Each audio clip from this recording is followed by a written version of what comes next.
కాకమునుపు విష్ణువే పతి అన్నా గాఢ భావమున్న కన్యకలకు భర్తయౌచు హరియ వచ్చి కళావతి నట్లు వలపు మీరనాదరించు.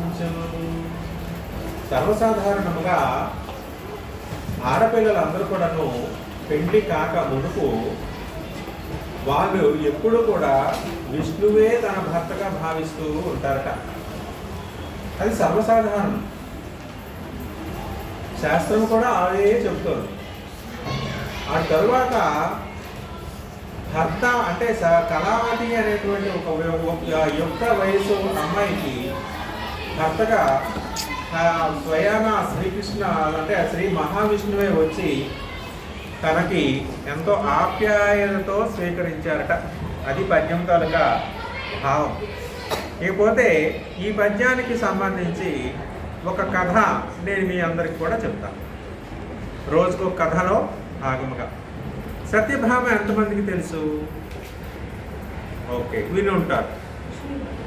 కానీ సత్యభామ పూర్వపు పేరు కళావతి. ఏం పేరు?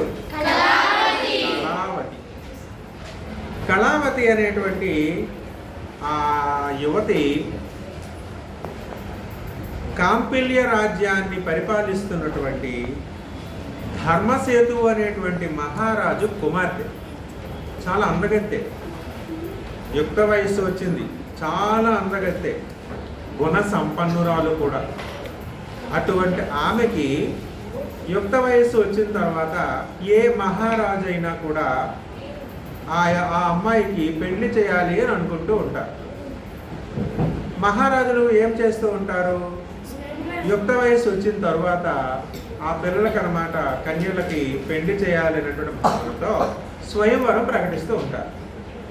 స్వయంవరము అంటే యుక్త వయస్సు వచ్చింది కాబట్టి తన రాజ్యంలో ఉండేటువంటి పరిసర ప్రాంతాల్లో ఉన్నటువంటి సామంత రాజులు యువరాజులు ఉంటారు. ఆ యువరాజులందరినీ పిలిచి స్వయంవరం పెడతారు. అంటే ఒక పరీక్ష అనేటువంటిది పెడతారు. ఆ పరీక్షలో నెగ్గిన వాళ్ళని ఆ యువతనిచ్చి కన్యకనిచ్చి పెళ్లి చేస్తారు. అది స్వయంవరం అని అంటారు.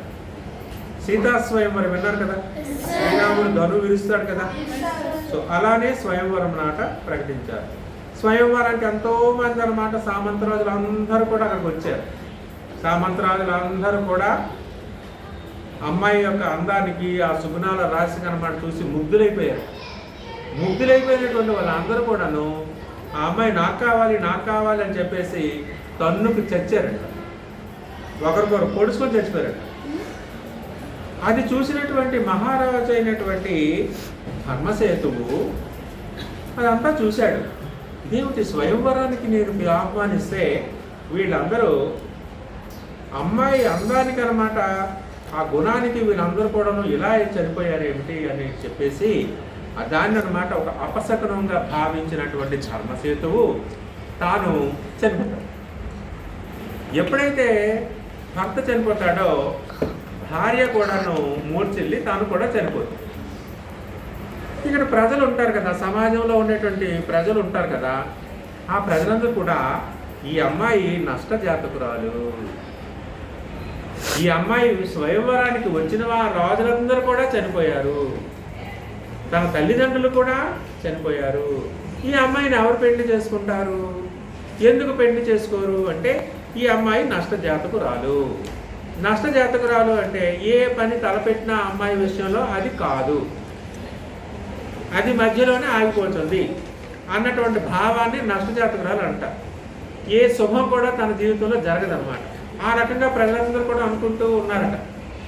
అనుకుంటూ ఉండేటువంటి ఆ సందర్భంలో కళావతి దృఢచిత్తురాలై తానన్నమాట శ్రీ మహావిష్ణువునే భర్తగా కావాలని కోరుకుందట. భర్తగా కావాలని కోరుకుని ఉన్నటువంటి ఆ సందర్భంలో భరద్వాజ మహర్షి తన వద్దకు వెళ్ళాడంట. కళావతి దగ్గరకు వెళ్ళి, అమ్మా నీవు అధైర్యపడవద్దు, నీవు తపస్సు చేసుకో. ఈ తపస్సు అనేటువంటిది విరజ నది సమీపంలో నీవు తపస్సు చేయి. తపస్సు చేస్తే నీకు మంచి జరుగుతుంది అని చెప్పాడు భరద్వాజ మహర్షి. ఆ రకంగా మహర్షి యొక్క మాట ప్రకారము వెళ్ళి ఆ విరజా నది సమీప ప్రాంతంలో ఉండేటువంటి అరణ్య ప్రాంతంలో తపస్సు చేసుకోవడానికి వెళుతుంది. ఆ రకంగా వెళ్ళేటప్పటికి అక్కడ ఆమెకి కళావతికి అగస్త్య మహాముని కనిపిస్తారు. అగస్త్య మహాముని కనిపించి తపస్సు చేసినటువంటి విధి విధానాలన్నీ కూడాను చెప్తాడు. విధి విధానాలన్నీ కూడా చెప్పిన తర్వాత కళావతి తపస్సు చేస్తుంది శ్రీహరి కోసం, శ్రీ మహావిష్ణువు కోసం. తపస్సు చేసిన కొంతకాలానికి శ్రీ మహావిష్ణువు లక్ష్మీదేవి అమ్మవారితో పాటు ప్రత్యక్షం అవుతారట. లక్ష్మీదేవి అమ్మవారితో పాటు శ్రీ మహావిష్ణువు ఎప్పుడైతే అక్కడ ప్రత్యక్షమయ్యారో అక్కడ తపస్సు చేస్తున్నటువంటి కళావతి ఉబ్బి తబ్బిబ్బైపోతుందట. శ్రీ మహావిష్ణువు అంతటి వాడు లక్ష్మీదేవితో పాటు సాక్షాత్కరించడం ఏమిటి అని ఉబ్బి తబ్బిబ్బైపోతుందట. అమ్మ కళావతి, నీకు ఏ వరం కావాలో కోరుకో అని అడుగుతాడు శ్రీ మహావిష్ణువు. అడిగితే వెంటనే ఏం కావాలి ఏ అడగాలి అని తెలియక తాను నీవే నా భర్తగా రావాలి అని అనిస్తుంది. పక్కన లక్ష్మీదేవి ఉంది కదా, లక్ష్మీదేవికి ఎలా ఉంటుంది? అసూయ పడుతుంది. నేను స్వయానా నేను భర్తగా అంటే భార్యగా నేనున్నాను, మరి ఆయన్ని నువ్వు భర్తగా ఎలా కోరుకుంటావు అని అక్కడ కోపగించుకుంటుంది లక్ష్మీ అమ్మవారు. అప్పుడు శ్రీ మహావిష్ణువు తనకి శాంతపరిచి లక్ష్మీదేవికి అక్కడి నుంచి వెళ్ళిపోతాడు. అప్పుడు వెళ్ళిపోయి అప్పుడు అక్కడ వెళ్ళిపోరు. అక్కడ లక్ష్మీదేవికి అన్నమాట శాంతపరిచి కళావతికి తప్పనిసరిగా ద్వాపర యుగంలో శ్రీకృష్ణ పరమాత్మగా నేను అవతరిస్తాను, అప్పుడు నీవు సత్యభామగా నా భార్యగా వస్తావు అని ఆ వరాన్ని ఇచ్చేశాడు శ్రీ మహావిష్ణువు. మరి స్వయాన లక్ష్మీదేవి అమ్మవారు కదా భార్య ఊరుకుంటుందా? కోపగించుకుంటూ ఉంటుంది. అప్పుడు శ్రీ మహావిష్ణువు అంటాడు లక్ష్మీదేవికి, నీవు శక్తి సంపన్నురాలవు. స్వయాన ఆ కళావతికి తపస్సు చేసే శక్తిని నువ్వే కదా ఇచ్చావు. ఆమెకి మంచి జరగాలి అని కోరుకున్నది నువ్వే కదా, మరి నువ్వే ఇలా ఆలోచిస్తున్నావేమిటి అని అనేటప్పటికీ లక్ష్మీదేవి అన్నమాట శాంతపరురాలై తానన్నమాట ఆశీర్వదిస్తుంది కళావతి. ఆ రకముగా ద్వాపర యుగంలో శ్రీకృష్ణ పరమాత్మ అవతారం ఎక్కిన తర్వాత సత్యభామాదేవి రెండవ భార్యగా, మొదటి భార్యగా రుక్మిణి అమ్మవారు, లక్ష్మీదేవి రుక్మిణీదేవిగా, రెండవ భార్యగా సత్యభామ, ఇద్దరు కూడాను ద్వాపర యుగంలో శ్రీకృష్ణుడి యొక్క భార్యలుగా అక్కడ అవతరించారన్నమాట. అది కథ. ఇకపోతే దీనికి సంబంధించిన నీతి ఏమిటంటే, సమస్యలు ఎన్నైనా రావచ్చు, ఎంత కఠినమైనటువంటి సమస్యనా రావచ్చు, భయముతో భీతితో నిర్భీతితో వాటిని అన్నమాట భయపడి వెనక్కి అడుగు వేయకూడదు అన్నటువంటి నీతిని ఈ కథ చెప్పబడింది. ధన్యవాదాలు.